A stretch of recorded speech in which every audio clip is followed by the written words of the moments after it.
Hey, folks, welcome back to EarthSky. I'm Dave Adalian, your host, and today we are joined by Chris Impey. Chris is an astronomer at the University of Arizona, and he's an administrator there, and he's a veteran of science research and the science community in general. He's been around in the science community for quite a long time.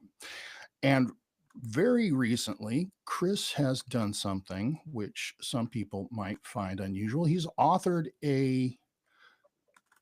an article, but it is not a science article, is it, Chris?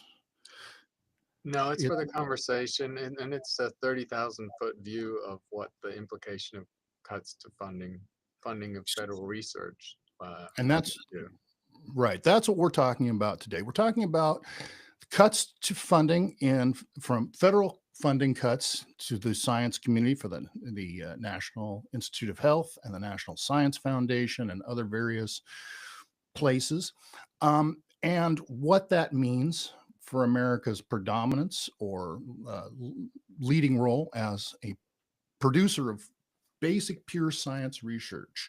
And that's what Chris is going to discuss with us today. Tell us what the situation is. Chris, tell us what's going on, please.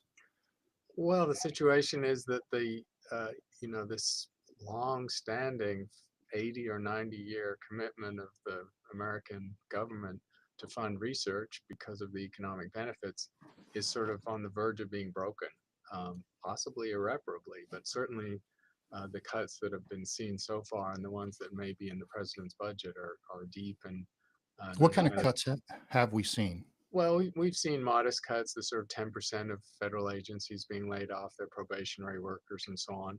And just for context, NSF, National Science Foundation, when they lay off 10% of their staff, it's very hard for those people to do their job, which is getting grants out the door, running panels, reviewing proposals. Oh, So it sounds like a small impact, but it's actually quite substantial. And then, of course, these larger effects like reducing the overhead sort of by fiat down to 15%, which for NIH was a sort of $9 billion, effectively $9 billion cut to their operation. what does That's a that mean when you say they've capped the overhead? Tell Yeah. us, So tell our viewers what that means. it sounds a little arcane, and if you don't know anything about how research works, you might think, oh, that's just waste. You could easily cut that. But indirect costs or overhead is what is used to pay in part for the research. So the federal grant you get has an add-on of 50% typically, and that just pays for keeping the lab running, hiring technicians, maintenance, Paying the refurbishment. rent, that These are kind of things stuff. you can't put into a proposal. The proposal has to fund the people and, publishing papers and so on.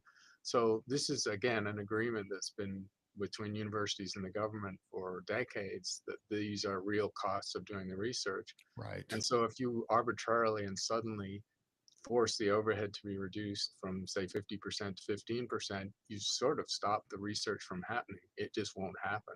Now that was only Huh. NIH where that has been done, but if it happened to NASA and NSF, it would have the same effect for those grants as well.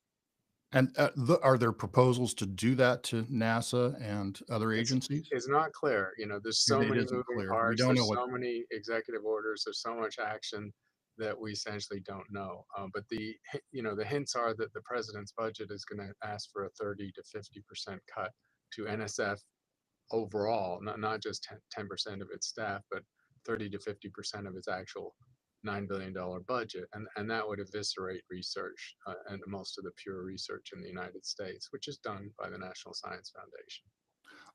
Okay, so practically, what does that mean for the people whose life this is, whose jobs and family count on the industry Right. of science? What does that mean for everyday people like your Right. students? So it has a big knock-on effect. I mean, the immediate implication is that a lot of researchers will not be funded.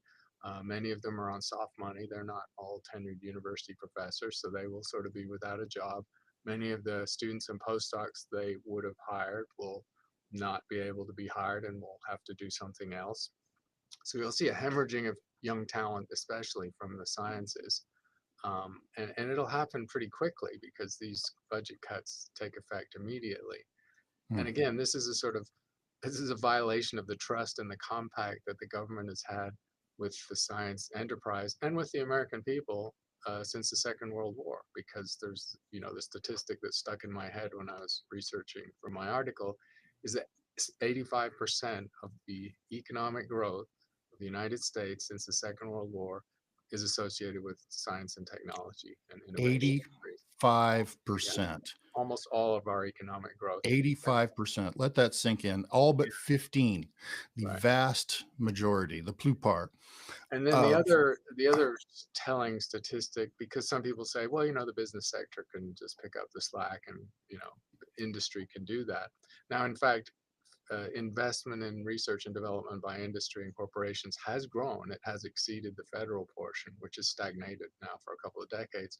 But mm, there's very interesting research that shows that pure or fundamental research has twice the downstream economic benefit of applied research. That sounds counterintuitive, but it's sort of because pure research opens up the space for innovation and downstream investments and creation of ideas and products. It takes a while, but it happens. And so pure mhm, research is just as valuable and maybe more valuable than applied research. So just saying the corporate sector will pick up the slack is not going to work. And saying that the yeah. philanthropic sector or foundations is going to pick up the slack, that's not going to happen either because they have a small piece of this funding pie. And most of them are sort of maxed out on what they can do. And we are actually already seeing layoffs. I believe 75,000 layoffs have already been handed down, mostly to freshly graduated researchers who are now off their career path. Can we talk about that? What happens when suddenly you're derailed? Did, Well, I mean, you're going to have to where do they go? you're making a plan B. And, another piece of the pie, another piece of this picture, again, going back 70, 80 years, is that America's sort of been a magnet for foreign talent. And some people might say, well, we're just attracting foreigners in for PhDs and then they go back home and make a lot of money for their countries of origin. That's not actually true. Most of those people stay in the United States and become Yeah, taxpayers and build our economy. Now, if they're not going to have jobs here or career paths, they'll leave. And so you will right. see a hemorrhaging of scientific talent, of native born scientific talent, and overseas talent that just will not choose to come here. They'll go and work in China or India or Europe or somewhere else. And that will happen again very quickly. So the effects of these cuts, especially if they're as draconian as could be the case in a few months when the budgets are all resolved for next fiscal year, that will have a very quick effect. So that makes me wonder, w- eh, what do you do now? I mean, how do we react? How does the science community, how would you, if you were given permission to lead the quote unquote science community, what would you do? Well, I mean, scientists sort of have to, step up and speak with a voice. I mean, they have self-interest here because Right. it's their grants and their jobs. But making the larger economic case, as I would try and do in the little article, has to be done more vigorously. Just what are the stakes here, or rather than just thinking it's Mhm. scientists feathering their nests with overstuffed grants and that's the end of the story. No, this economic case has to be made. And then the other thing I think that has to happen is scientists have to marshal the people who used to be traditional allies to science. So until very recent history, support of science, pure research as well, was a bipartisan issue. The And remains so. committees in Congress that mark up the budgets and appropriate the money, it was not argumentative that the budgets weren't growing and they were stagnant, as I mentioned. And that's partly because science is in the small part of the discretionary budget pie, Mhm. along with social security and the military and things that are untouchable. So if budgets are tight, then science does tend to suffer. But there was no argument that we should be doing it and that it had benefits to the larger economy. And so I think that support still exists across Right. the aisle, bipartisan, I but think the so. people need to be a little more vocal about that, especially Okay. Republicans need to be more vocal. And they're already seeing the effects in their districts. So They it's are. a very quick effect to see that if you cut the National Oceanic administration or NASA or NSF, those jobs are distributed in red and blue states, and those cuts are having an immediate effect on jobs across all the congressional districts. And so Mhm. I think there's already great discomfort on both sides of the aisle as to what's happening with science. But at some point, people will have to stand up because the president's budget is just that, it's a proposal. Congress Right. has to appropriate the money. And if they push back and say, no, we're not going to accept these very big cuts to science, then it might not happen. So it might be time to express your political interests if you are worried about this issue. Um, let's see. I was wanted to share something here. This is an article that we shared. Let's see if I can get this to work for me. I believe it's gonna. Says it's going to. Okay. Now, oh, maybe it's not. Oh, there it comes. Here it comes. It's taking its sweet time. This is from the Science News. Uncertain, anxious, fearful. That's the mood at 2025's first big U.S. science meeting. I believe that's the AAAS. Is the I'm triple not triple AS, right. yes. Yeah. Okay. So, um, we ran that article last week and we got this response. Amazing how panicked the leftist science community gets when their woke pseudoscience projects and questionable government grants get threatened. What a list of hysterical nothingness you've presented here. The actual scientists aren't threatened at all by the cleanup. You've had your time playing with other people's money. Now go back to actual work. I'd like you to comment on, and largely you just did. There is wide and bipartisan support for pure science research. So, is there a leftist science community?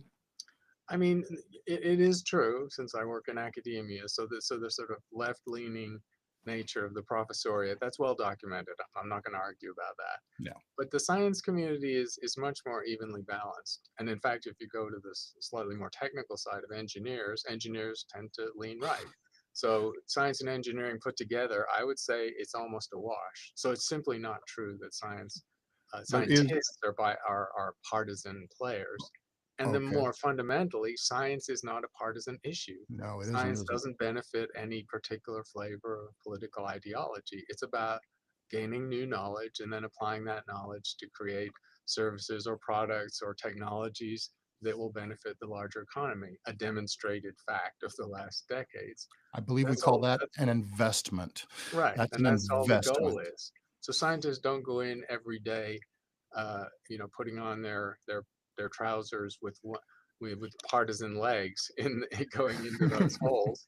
They just do their work, and research is Right. again, research doesn't care. Research is about how does nature work, how do the laws of physics work, how do we apply the way we've understood how the universe works to learning new things and then applying that knowledge. There's just no place at which ideology or partisanship comes into play when scientists are doing their job. And if you go to a scientific meeting, except that most recent one where people are so anxious, you will not hear people talking about that either. They're just talking about the exciting research or looking at the paper that they in their field that got them very excited, or what their graduate students are doing last week or the week before, the paper they just published. That's all you'll hear at a Right. scientific meeting. That's what counts to a researcher is the research. You guys have dedicated your lives to this, so this is.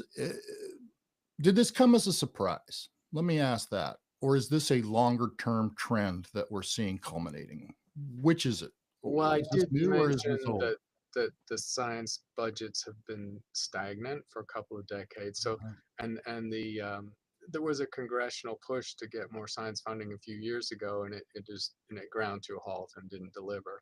So, federal science funding has had this structural issue that it's Mhm. in the discretionary part of the budgetary pie, where it's up against untouchable programs like Social Security and Medicaid and Medicare and so on. Apparently untouchable. Maybe that's not true anymore. And so Apparently. it's so when there's a budget deficit or budgets are tight or people feel like they have to trim, it's in an unfortunate category because it's going to suffer as a discretionary funding. I Well, mean, less than 1% of the federal budget goes to scientific research and development. It's a tiny piece. You're not going to solve the federal budget deficit or our budgetary problems by cutting science, even dramatically. You're just not going to make a dent in the budget deficit. You know what? Let's do a little not science, but a math.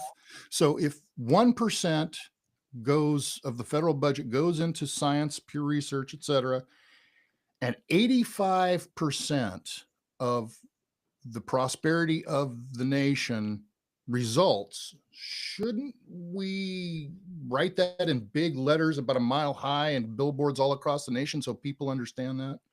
Is that Right. maybe where we should go? Yeah, and just drop down a level to a particular agency, and the numbers are dramatic too. So the National Institutes of Mm, Health, that's the world's biggest biomedical research organization, mhm. suffered this cut to their overhead rate, which will, take billions of dollars away from budget the scientists would get to do the research, meaning that research probably won't happen. There's well documented evidence that every dollar spent by the taxpayer to NIH generates $2.46 of economic return and activity. So you've got great leverage right there. This is not a net drain on the resource of the nation. It's a net positive, and that's at the level of NIH. And you can play it out across the other You can play agencies too. that all the way across all of our scientific endeavors. Chris, thank you so much for joining us. Thanks for explaining this, and thanks for giving us a bit of your perspective on this as an astronomer, just trying to show us the stars, just trying to show us Right, what the universe has to offer. And now you've got to stop and take care of this more earthly right. And issue. stargazing, looking up at the sky is still free. At least there's some part of it that doesn't cost a lot of money. So Oh, it was good to beautiful, talk to you, Dave. beautiful. Hey, clear skies, Chris. Thanks. Clear skies. Stick around at backstage, and we'll talk in a second. Folks, thank you for joining us. I'm Dave Adalian. You've been watching the EarthSky live stream. EarthSky, one Earth, one sky. EarthSky. We'll see you next time. Thank you so much for coming along. Oh, and thanks, Natalia, my producer.